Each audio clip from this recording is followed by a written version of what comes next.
What's going on, everyone? It is Cinco de Mayo. This is Rickle Me Pick. I am NR. Hey, I got a great show for y'all today, man. It's going to be a fun one. It's going to be an exciting one. This is, a great episode that we're talking about here. And like I said, baby, it's Cinco de Mayo. So let's go ahead and get this thing started. This is Rickle Me Pick. I am NR. Episode 3. Let's go.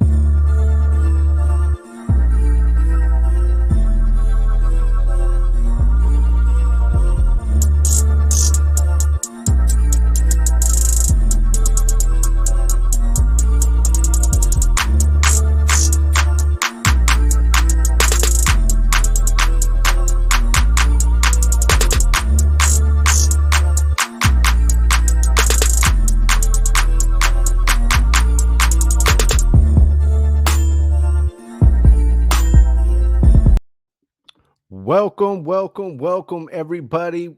Like I said, this is Rickle Me Pick. This is episode number 3. We're going over one crew over the Crewcoo's Morty on this special Cinco de Mayo. Hey, man, to all my Mexican peoples, you know what I mean? Hey, this is this is our day to do what we do. To everybody out there celebrating today, have a good time, be safe. I don't drink tequila myself, but I do got my Modelo with me. And just gotta have love, you know what I'm saying? Gotta love my heritage, I say love what I do, love when people come together on Cinco de Mayo and just have themselves a good old time. You know what I mean?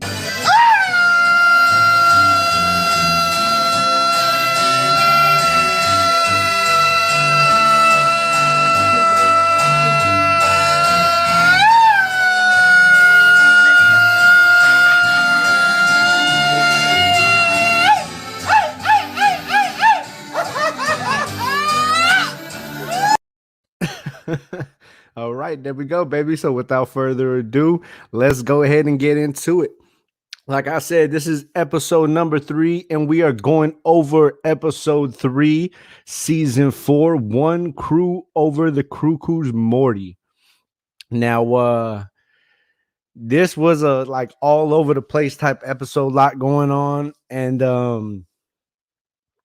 if you're anything like myself, who I'm not really a fan of the heist movies. I think, they're just, the Ocean's 11, Ocean's 12, all of them type movies. I'm just not a fan. You know what I mean? I think they're real boring, real cheesy, really very, very predictable.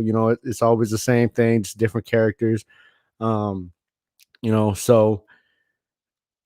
this episode is exactly that. And they make fun of it.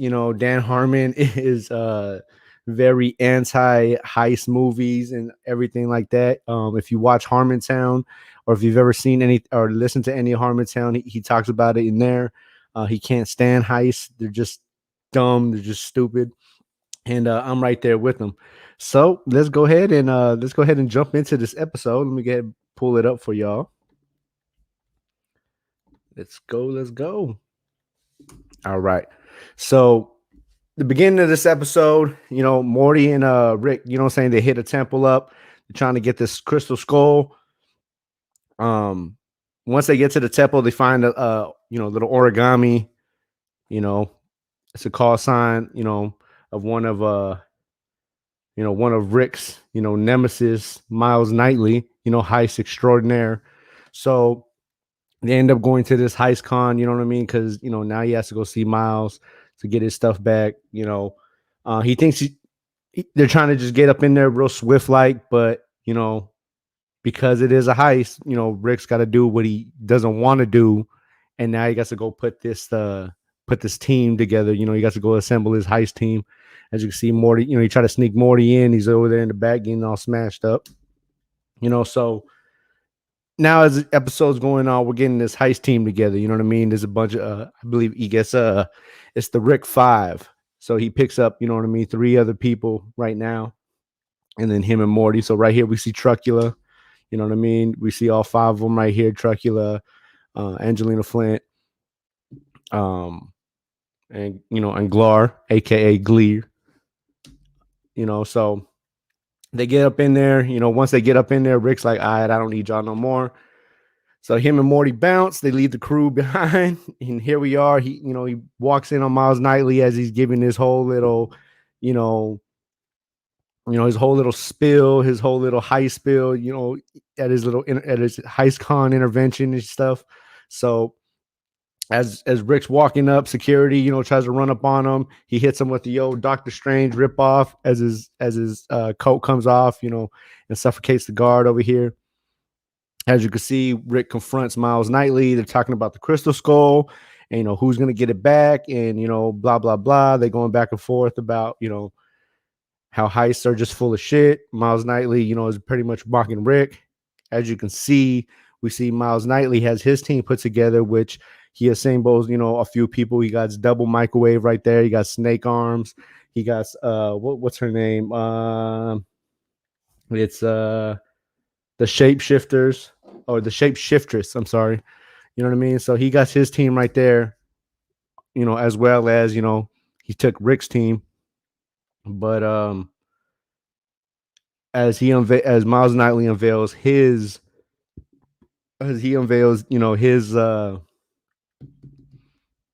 his heist assemble, Rick just shows him that he already beat him to the punch. They already had the crystal. You know what I mean? And this whole time, this was part of Rick's plan. And as you can see here, it goes into how Rick tricked everybody. He had heist what was it heistatron. I'm tripping. He made the heistatron, you know what I mean, and took over the first 5, which took, which bled out into the people, into the world. So everybody at the heist con was, under Rick's guidance. And he gave him the order to take everything from heist con. As you can see here, they run up on Miles Knightley. They just start ripping him to pieces. You got his arm over there to the right. They're ripping off his head.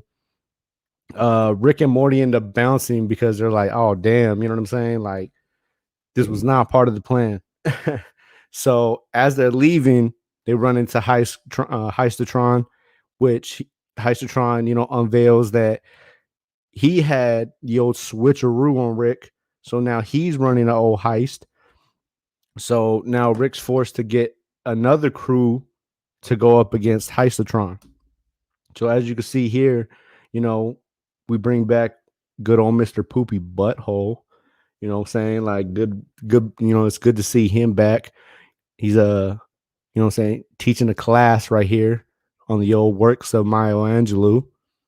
And his class is about to attack him, bro. You know what I'm saying? They about to give old Mr. PB the old beats down. You know what I'm saying? However, that doesn't happen. You know what I mean? Because anybody who remembers that scene, knows that Mr. Poopy Butthole straight gave him the old, Jet Li, Bruce Lee beats down. You know what I mean? Like room full of 50 people, and he whoops all their asses. So, you know what I'm saying? He sees Rick and hits him with the old, you know what I'm saying, one-liner. You sons of bitches! And lets him know that he's in. Here we go over here. We see, I can never say his name right, man. I think it's Hephaestus. You know what I'm saying? This is the dude that lives up in the volcano. Now, yeah, I don't know why the dude's lives up in the volcano. I don't know if it'll ever say, but yeah, man, this dude is pretty volcano living look-alike. You know what I mean? As you see, the face is all smashed up, but when they call his name, right, he throws a hammer at Rick, and Rick uses like this robotic arm to catch the hammer, kind of like how Thor did, or Iron Man did to Thor. And well, I'll get into that reference later on, but just remember that he grabs that hammer with his, with his robotic arm. You know what I'm saying? So here we are, like I said, with Hephaestus. They're recruiting him to the team, so he's down. One of my favorite characters right here, Elon Tusk. actually voiced by Elon Musk, who happens to be a huge fan of Rick and Morty. So, that was fun to see, man. That was a great character to see, part of the team. You know what I mean? As you can see here, by this time, Heistatron's, taking over worlds. I believe this world was called the Glumflurkin something something. I'm gonna find it out for you, but yeah, yeah. So they took they took over that Heistatron took over that world. He dug into the earth. That was funny. You know what I mean? He gave him the oh, I'm here for the pizza. The pizza was like a size of Texas. You know what I'm saying? So it was just like the proportion to the way it dropped on the planet. It was really funny because you could see that it took a large portion of it away just for it to dig into the Earth's core, and then it come out and it's like, oh well, if you don't want it, we'll take the pizza back. So that whole transition, that whole skit right there was funny. Um, I thought I had something else for you, but I didn't. All right, so moving right along. So by this time, you know what I mean. Uh, Rick and them, Rick puts his team together. He gives them the plan. This is what we're gonna do. Yada yada yada. And then they come to realize that Heisatron already, what I'm saying, like he already took over. He already did the plan. Like he already did what he had to do. So as you can see here, they're up in the storage that Heisatron has, and you can see they have other planets. They got Crump, Big on Mars, Earth, Big Pluto, Spike Uranus, and a few other planets. If you watch the episode, you can see like they have a few other planets in there. So those are also, interesting to think about because later on in the episode, when Rick pulls out the Earth and he blows up the entire storage. So all these dimensions and planets are, assuming no longer existent because, they've been blown up. So that's interesting to think about later on for the show. Oh yeah, so here they go. So now they're going up against Heisatron. Like I said, they're still trying to beat them. Um, they got to hit them with the random, what I'm saying, with the random thoughts and the random the movement. So Rick is using Randatron at this point in time to make everything random, so that way Heisatron doesn't know exactly what they're doing. So you see Mr. Poopy Butthole here at the auction. You see Hephaestus, eating diapers, doing push-ups at the grocery store. You see, Ventriloquiver, she's out here, you know what I mean? Just, getting a circle run on in the middle of nowhere, like in Alaska or some shit. Rick's coming in, scratching it, his ass on the floor like a dog. I believe Morty was subscribing to just random shit and ran out to the middle of the street like a dead cockroach. So everybody's just doing random things, trying to confuse Heisatron. So at this point, Heisatron and Rick are just at a constant back and forth of I knew you were doing this. I already knew you were gonna do this. Constant back and forth. So they do this shit for about like 2 hours, right? Come to find out, Rick finally did beat him. He did program him the way he said. It's just gonna take a long time. Blah blah blah. The whole storage, as you can see, starts to collapse. So Rick shoots portals out. Bam bam bam. Everybody get up out of here. Do what you got to do. Elon starts, what I'm saying, trying to get all psychological and shit. Rick grabs him by the neck, throws him in the portal, and they bounce out. While this is going on, Morty tells Rick, he got that a script or a pitch that he has with Netflix at 3:30, about a heist movie he's been writing. So Rick's like, yeah, you know what I mean? No problem. We'll get you there. So boom, Rick hits a portal. And as you can see, they get him out here to the Netflix building, right? So Morty's giving his pitch, and as he's giving his pitch, he just gets bored with it as he's saying it. And the more he talks about it, the more demoralized he is about it. And he's just completely just over it. And like it's everything that, as the day went on, as they went through their heist and they assembled their team, Rick just, what I'm saying, like subliminally, little by little, just demoralized the idea of a heist and made, what I'm saying, made Morty feel like a heist is just stupid. So as Morty's giving his pitch that he's been working so hard on, for Netflix to pick up, he just feels demoralized and he starts, just quitting on himself. And Netflix is like, no, man, like keep going. This is great. But Morty's just like, nah, I'm done. Like, I'm good. So, you know what I mean? You come to Rick. Rick's like, what happened? He's like, nah, I don't want to talk about it. Let's go. So Rick has a smile on his face. They flash back to 2 weeks earlier. Morty was like, Rick was like, yo, where the hell is Morty at? He's been gone for so long. Morty, Summer tells him he's been working on the script, about to get picked up by Netflix. Rick's like, fuck that. I'm about to nip it in the bud. Um, Beth hits him up and he's like, if he quits his dreams for anything other than his own well-being, like, you know what I'm saying? She's going to have his ass. So, like I said, Rick, this whole time, he spent the last 2 weeks just basically subliminally putting message in Morty's head for him to just quit this shit. So he, just ride out with Rick. So, and there you have it. You know what I mean? Rick's just doing his thing. So, like I said, there was a lot going on in that episode. You know what I mean? Fucking a lot of moving pieces, a lot of different characters with this heist. It comes to the end, Rick, Morty, Mr. Poopy Butthole, they're on the roof, bad storm coming in, and they just talking, and he's like, hey Rick, like how long did it take you to train my class, to, be perfection, or how long did it take for you to train my class in, in the arts of martial arts or karate, you know what I mean? So they could attack him, you know what I mean? Because it was an emergency. And Rick was like, oh man, it ain't take that much time. Like coincidentally, it didn't really take that much time, So Mr. Poopy Butthole and Rick are just having a moment, and he's like, man, it sucks because I wish I could have taught about Maya Angelou, but they fired me for putting all my students in the hospital and shit, because like I said, he gave me the old beat down.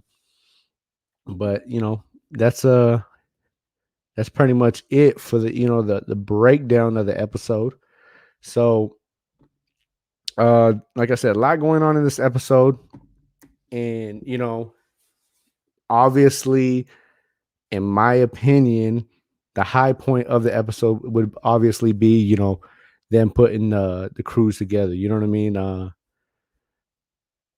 There were so many different montages of the same exact thing. For the first time when he went and got Glar and Angelina Flint, you know what I mean? They had that montage.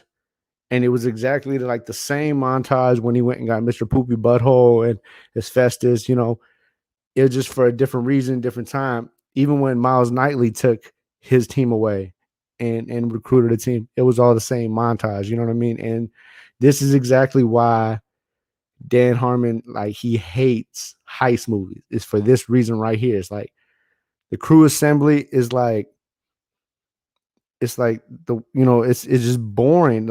It's like the best part of the movie, but it's the most predictable part of the movie. It's the most predictable part of the story.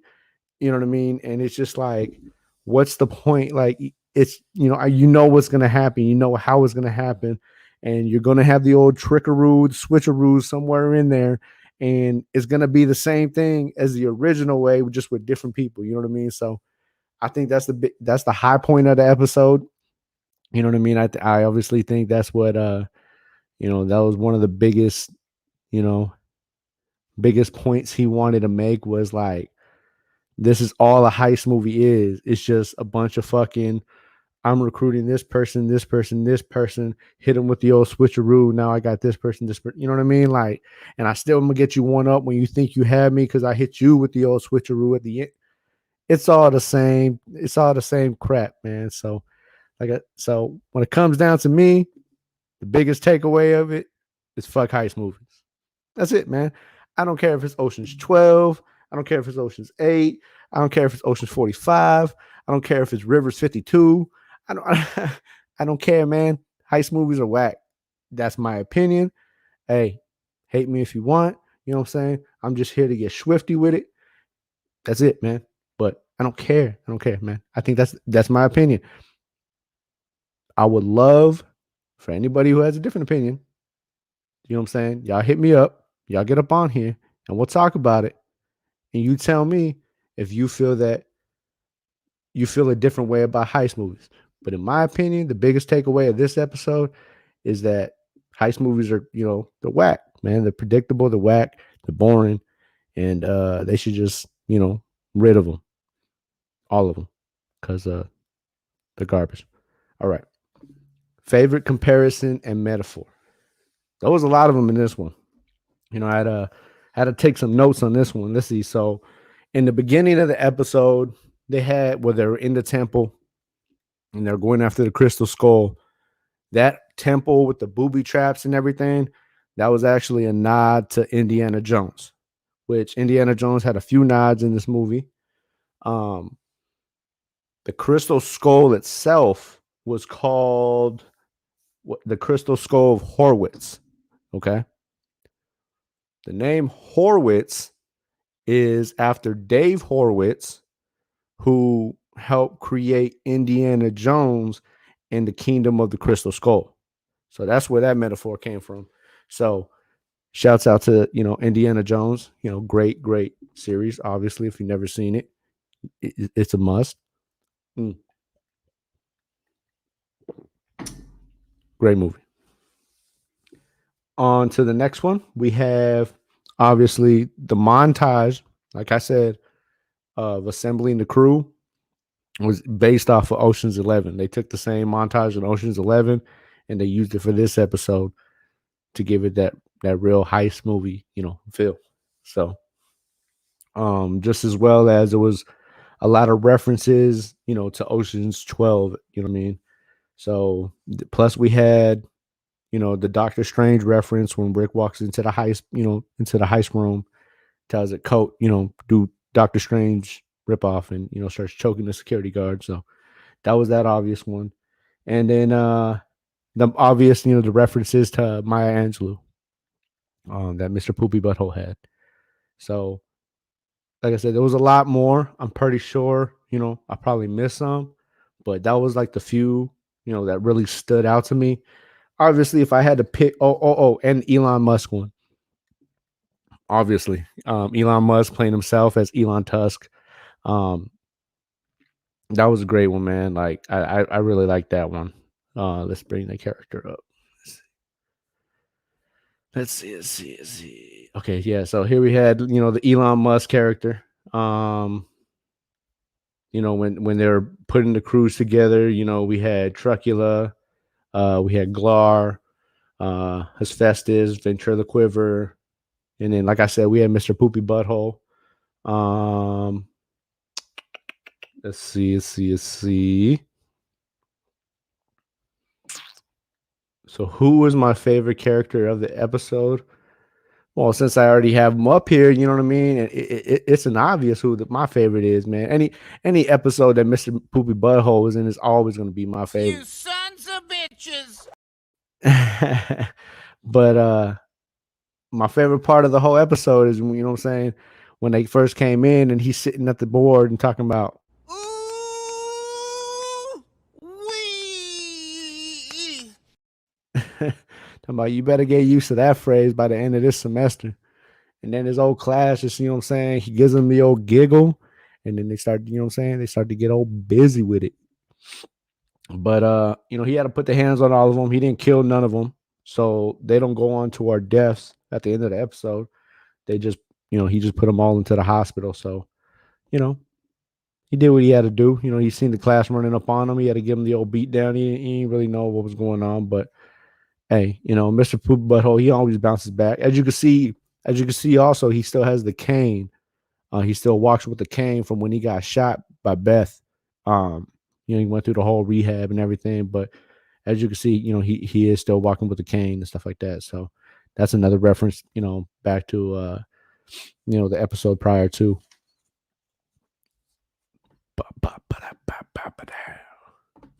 Locations. So they didn't actually go to a lot of different well, they did, but they didn't really say where they went. Like when they went to the only really one they said they went to that we know is the Tusk dimension when they went Elon Tusk. That's like the really only dimension we know when they meant for Ventriloquiver and Angela Flint and Trucula. They never really said which dimensions they went to. They were just there. But as far as which planets and locations that we do know were in the episode, That goes back to the storage unit that Heistatron had with all the planets he had already captured. So a few of them, like I said, it was a Crumph, Big Pluto. Let me see if I can pull that picture back up for y'all real quick. Well, I don't got them all in that picture anyway. So it was Crumph, Big Pluto, M. Dot 9999, Zipple, Timbus, Frandrescular, Flump, and Bigum. Now, the one interesting one out of that whole thing is what is it? Flump or Flurp. And I'm gonna pull that one up for you. And this is the only reason. So all my Rick and Morty fans, y'all know exactly what I'm talking about when I pull this one up. Here it goes.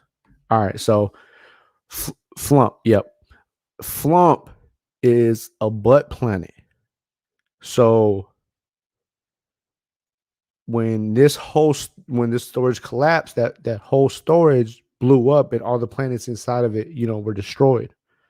Now, the question is this butt planet Flump the same one as the butt world that they've already traveled to? So that's the question at hand. You know what I mean? Like, will we ever see butt world again? Because butt world could actually be Flump, which is the butt planet, and that's no longer existent because it's been blown the fuck up. So that's one I'm curious about. That's one I'm curious to see, in the seasons ahead, if they ever bring it back up or if they ever mention it again. You know what I'm saying? So just be curious about that one. That's out of all, like I said, of all the locations, you know what I mean? That's probably the most interesting one to me. Like I said, Flump, Flump, Flump. All right. So, like I said, there was quite a few beatdowns this week, but not many deaths. Well, yeah, that's not true. There was a lot of deaths, just unnoticeable. So we did have a few deaths this week, right? So obvious one was Mr. Miles Knightley, the dude that ran the heist, Heistatron and Randalltron. They were both destroyed. And then let me get the exact name for you, because I know I fucked it up earlier, but I want to get the exact name for the planet that was destroyed. So we're talking about Gramuflac. Okay, Gramuflac. Yes, Gramuflac was the planet that Heistatron stole the core out of earlier in the episode, where he put the pizza box and blah blah blah. Okay, that was Gramuflac. So that whole planet was destroyed.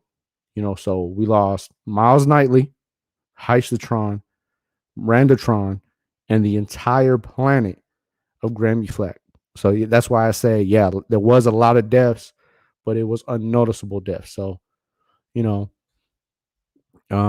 like always, we send our best condolences, to the ones we lost this week. Heistatron, Randatron, Miles Knightley, and to the entire planet of Gramuflac. Oh! Damn you, Roger! Damn it! Damn you!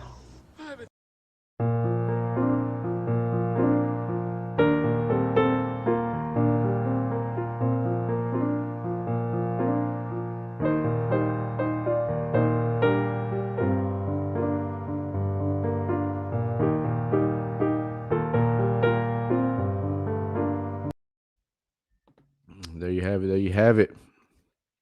That was our deaths for the week. Damn you. Like Will Ferrell said, man, damn you. So I forgot to do, well, I did it. I said it last week, but I forgot to do it the first week. So I'm gonna just go ahead and do it now. All right. So well, before I get into that, I want to hit my favorite quote. And then my favorite quote was when Rick entered the the heist convention and he meets Miles Knightley. And Miles Knightley, starts introducing him and he tells, oh, this is, Rick Sanchez, smartest man, blah, blah, blah. And he hates heists and they start booing him. My favorite quote goes right here. Your boos mean nothing. I've seen what makes you cheer. Your boos mean nothing. I've seen what makes you cheer.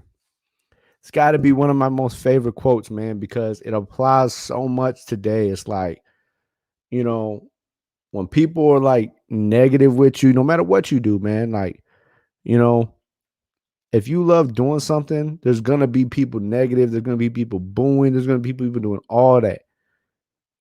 Those are like, but those same people booing, just look back at some of the stuff they cheer for. And then really ask yourself, like, why am I bothered that they're booing me? You know what I'm saying? Like, and that's what it goes back to. People are so hypocritical. People are, so judgmental, entitled that, when they boo you and they do this, like, who are you to boo me? Like you said, your boos mean nothing to me. I see what makes you cheer. So just keep that in mind, man. Like I said, that's my quote. That's the quote I take away from this episode, man. I love it. So we're going to go ahead and get into the rankings of this episode. Like I said, we're going to rank every episode 1 through 10, 1 obviously being the best, 10 being, the least favorite of the season, because all of them are good. There's never bad, worst. There would never be a 1 through 10, which one's the worst. It's just, which one's your least favorite. You know what I'm saying? So we'll go back to episode number 1, or the Rick Die Repeat. I ranked that number 10. That was my, surprisingly, that was my least favorite episode, even though with the Akira and everything, that was my least favorite episode of the season.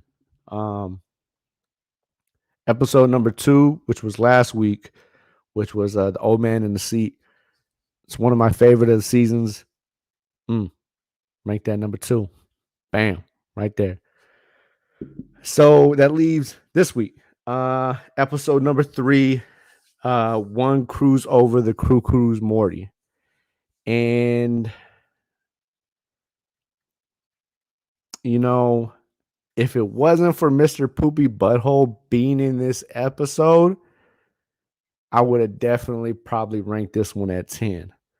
But because Mr. Poopy Butthole would never be in the episode that I least like the most, I put this one at, well, before I get to that, before I get to, before I drop my number, just know that just because I put episode 1 at 10 does not mean that, it is the worst. It is just means it is my personal least favorite. Now, I would love for y'all to come and tell me what your favorites and what I'm saying, this and that, and then we can post them up, and then we can compare. You can get on the show and talk this and that, and we'll tell you, and then say we can come to like an audience favorite, which I plan on doing. But I know you're ready for me to drop this one, so my least favorite, or I'm sorry, my ranking for episode 3, One's Crew Over the Crewcoo's Morty, is Mine just goes blank. For God's sake, just give me the damn number. number 9, bro. I ranked this episode number 9. Yeah. Like I said, the only reason I don't give it a 10 is because Mr. Poopy Butthole was in it.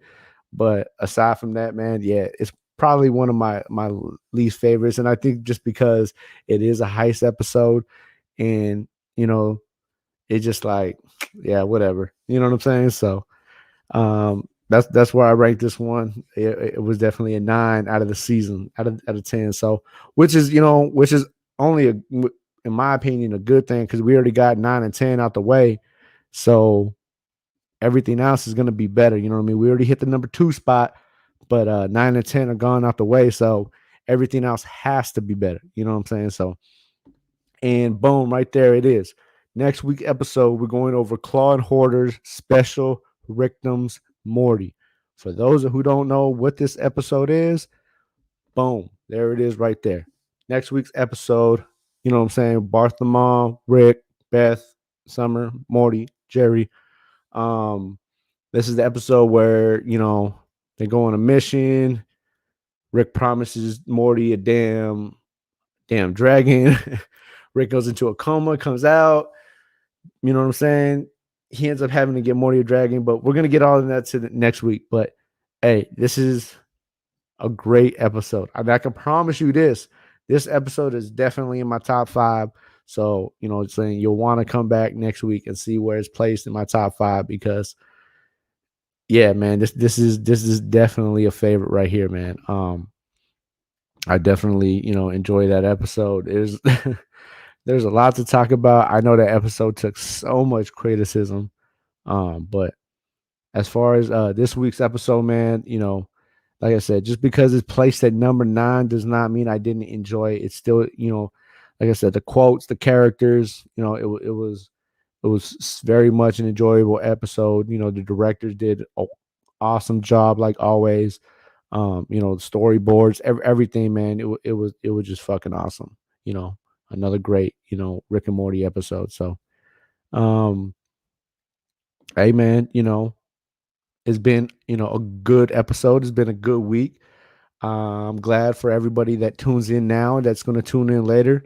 Like I said, I wanted to get this. I know I was going to do this originally. Like I said, I was going to start doing them later on in the evening time, about like 9, 10-ish. You know what I'm saying? 10 p.m.-ish Eastern time, around there. But, due to the circumstance that it's Cinco de Mayo, I figured I'd go ahead and knock this one out early, you know what I mean? So everybody can get drunk and watch this shit later on. So, hey, man, I appreciate everybody that came. Like I said, enjoy yourselves. Everybody that's going to go out there and have a drink, enjoy it.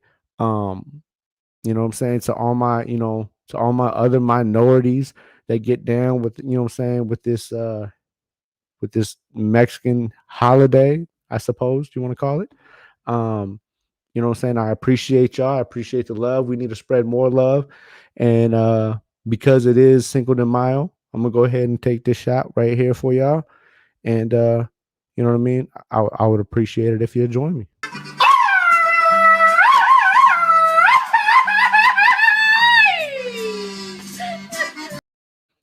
Well, there you have it, ladies and gentlemen. Hey, this has been another awesome episode. Like I said, follow me on Instagram at Rickle Me Pick. You can also follow my main page at the THA_original_NR. Catch me here on YouTube at NR Originals. You can find me on Twitter at NR_originals. Hey, get on there, hit the share button, hit the subscribe, follow, do all that. I see the numbers, you know what I'm saying? And I appreciate everybody that's tuning in, everybody that's watching. Like I said, leave the feedback, leave the comments. Hey, if you're a fan of the show and you want to get up on here with me, just holler at me, man. Like there's plenty of room. We could chop it up. We'll get up on here. We'll chop up these episodes together. You know what I'm saying? Give the feedback, give the love. Oh, who we got today? We have Mr. Poopy Butthole right here. Bam. Favorite character of the episode, as you can see him. And then we got a new addition. We got the 6-inch Snowball, exoskeleton Snowball. We just got that in the other day. So bam, bam. Which reminds me. Okay. Oh, hey. If y'all haven't read these comics, bro, you know what I'm saying? The Rick and Morty comics, as you can see right here. This one's issue number 44. This one's with the cover with the Vindicators. These ones, Rick and Morty Worlds Apart. Hey, man, get up on there and check those out. And I follow him on Instagram too. Shouts out to Jarrett Williams, man. He's one of the artists that work in these comics, and do fire with the pencil, man. Do fire with the skills and stuff. So shouts out to Jarrett Williams, man. I would love to have you on the show one day. You know what I mean? Maybe we could work that out, and we could just talk Rick and Morty, man. Like, you know what I'm saying? Talk your work, because you do great things, man. And I definitely love to see it.